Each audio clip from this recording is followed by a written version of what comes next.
Good morning all of you. स्वागत है आपका मेरे यूट्यूब चैनल पर। आज हम देखेंगे चैप्टर 2 हिस्ट्री का क्लास 10। पूरा एनसीईआरटी पैटर्न पर है।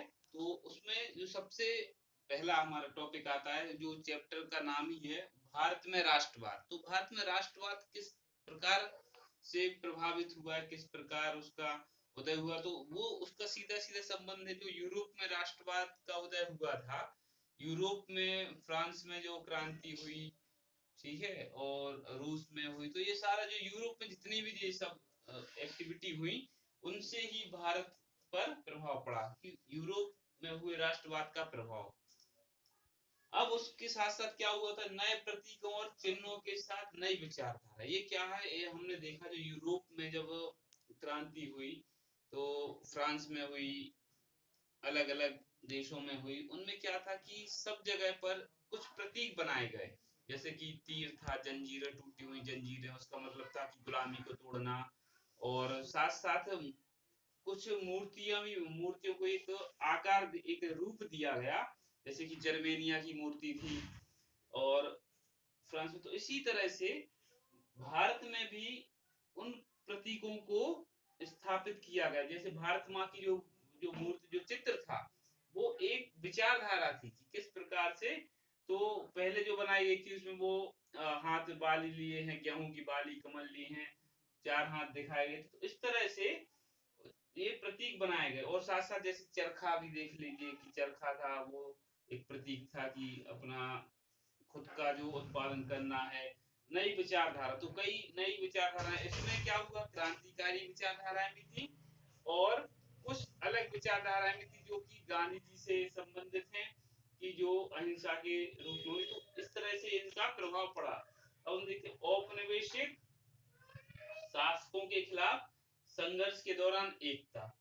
तो ये क्या था, जितने भी अंग्रेजों ने उपनिवेश बनाए थे, जहां जहां उनकी सत्ता थी, वहां क्या हुआ कि उनके खिलाफ जन आंदोलन हो रहे थे, संघर्ष हो रहा था। तो जो संघर्ष हो रहा था उसी दौरान लोग वहां से एक दूसरे के साथ इकट्ठा होना शुरू हो गए। तो ये उनके खिलाफ एक दौर था जो जन संघर्ष के रूप में बदल रहा था।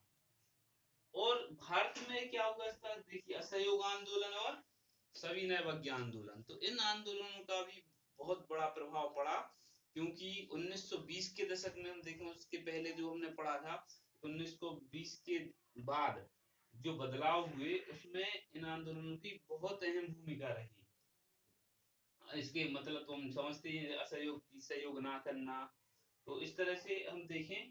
फिर एक बड़ा जो कारण था वो था पहला विश्व युद्ध। तो इसमें खिलाफत आंदोलन भी आता है आपका, तो वो अभी मैं आपको बताऊंगा।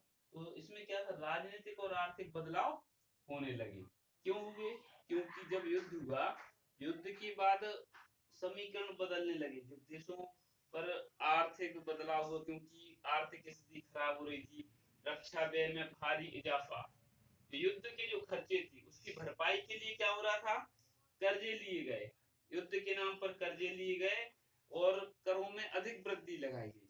इतनी वृद्धि हुई कि अलग अलग तरह के, जैसे आयकर, सीमा शुल्क, दुनिया भर के जो कर थे वो अलग अलग रूप में लगा दिए गए उत्पादों पर। भुखमरी बढ़ने लगी, अना खाद्यान्न जो था वो खत्म हो रहा था। लेकिन उसके बाद भी देशों को क्या था, युद्ध के लिए पैसा चाहिए था, तो कहां से आता, उस पे कर लगाए जा रहे थे। युद्ध में सिपाहियों के लिए जबरन भर्ती, जो ग्रामीण इलाके थे उसमें क्या कर रहे थे, वहां के लोगों को जबरदस्ती पकड़कर सेना में भर्ती किया जा रहा था कि जिससे वो युद्ध में भाग ले सके। इससे क्या था, जो ग्रामीण इलाकों में गुस्सा था। तो एक ये भी बड़ा कारण था कि जो राष्ट्रवाद की चिंगारी को आग मिली। फिर इसी के साथ क्या आता है, उसी समय पे एक महामारी फैली, फ्लू। तो ये महामारी जो थी और साथ साथ भुखमरी, इसके कारण क्या हुआ, 120 से 130 लाख लोग उस समय पे मारे गए, जो 1921 का आंकड़ा है ये। तो अब हम देखें, लोगों के, जो लोगों को उम्मीद थी वो क्या थी, कि युद्ध होने के बाद, जो युद्ध हो रहा है उसके बाद जो स्थिति है वो, उनकी जो मुसीबतें वो कम हो जाएंगी, शायद स्थिति सामान्य हो जाए। और इस युद्ध में मैं आपको बता दूं कि इसमें गांधी जी ने भी लोगों को प्रोत्साहित किया था युद्ध में भाग लेने, क्योंकि उन्हें लग रहा था कि क्या होगा कि बाद में शायद युद्ध में स्थिति, युद्ध के बाद अंग्रेज कुछ रियायत दे दें और उनकी परेशानियां कम हो जाएं, लेकिन ऐसा नहीं हुआ।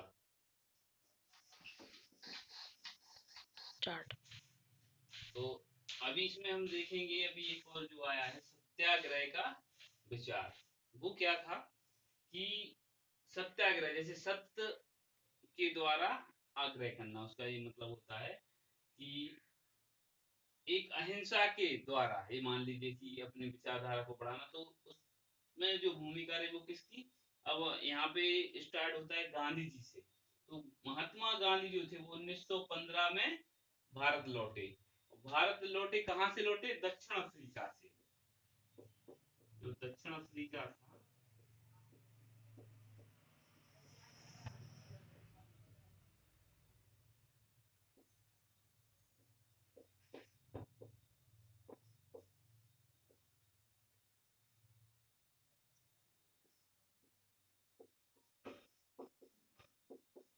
या नस्ल भेद भी इसको कह सकते हैं।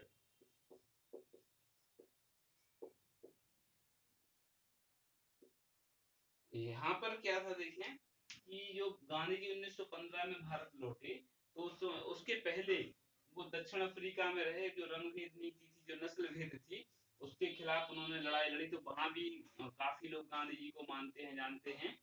तो उसके बाद जब वो यहाँ पर आए तो उन्होंने देखा कि एक घटना भी घटी थी यहाँ पे। मैं आपको बता दूं, गांधी जी के साथ जब वो ट्रेन से आ रहे थे तो दक्षिण अफ्रीका से, तो जैसे उन्होंने बताया कि आई एम इंडियन, उनसे पूछा गया, वो बैठे थे इंट्रोडक्शन में, तो उनको उस अगले स्टेशन पर उनको वहां से उतार दिया गया जबरन, जबकि वो एसी डिब्बे में बैठे थे। उनका जो टिकट था वो एसी का था, लेकिन नस्ल भेद का शिकार होने के बाद, क्योंकि वो गुलाम देश से थे, तो उनको वहां से जबरदस्ती उतार दिया गया। इसके बाद ही उन पर एक प्रभाव पड़ा और आकर उन्होंने इस आंदोलन को शुरुआत। तो इसमें हुआ क्या देखें, और भी हम देखते हैं गांधी जी ने क्या किया था स्टार्ट। तो इसमें हम देखें, इसमें अभी क्या हो रहा था कि जो नस्ल भेद आया कि कैसे, तो साउथ अफ्रीका से वो आए, उन्होंने एक नई विचारधारा दी यहाँ पर, और भारतीयों के लिए भी। तो जो नस्ल भेद का था वो सत्य, जैसे सत्याग्रह, इस शब्द का मतलब समझ लें, अभी मैंने बताया तो है।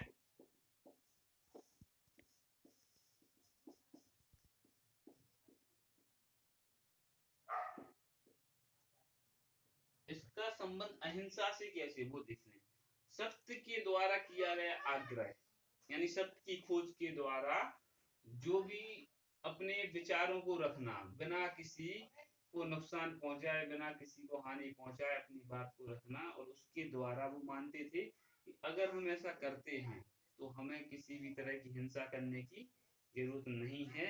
वो सत्य के आग्रह से भी उस लड़ाई को लड़ सकते हैं।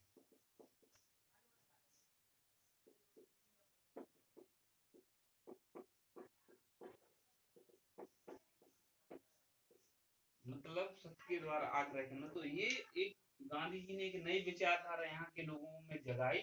और कांग्रेस, जैसे कि कांग्रेस यहाँ पे एक पार्टी थी जो उस समय पे लोगों के विचारधारा को, तो गांधी जी के नेतृत्व में कांग्रेस ने इन आंदोलनों को बहुत आगे बढ़ाया। और इसके साथ साथ अभी हम आगे देखेंगे बहुत सारे, क्या देखेंगे कि जैसे आपका सहयोग आंदोलन हुआ, सविनय अवज्ञा आंदोलन हुआ, साथ में कुछ क्रांतिकारी विचारधाराएं भी, तो वो हम अगले वीडियो में देखेंगे।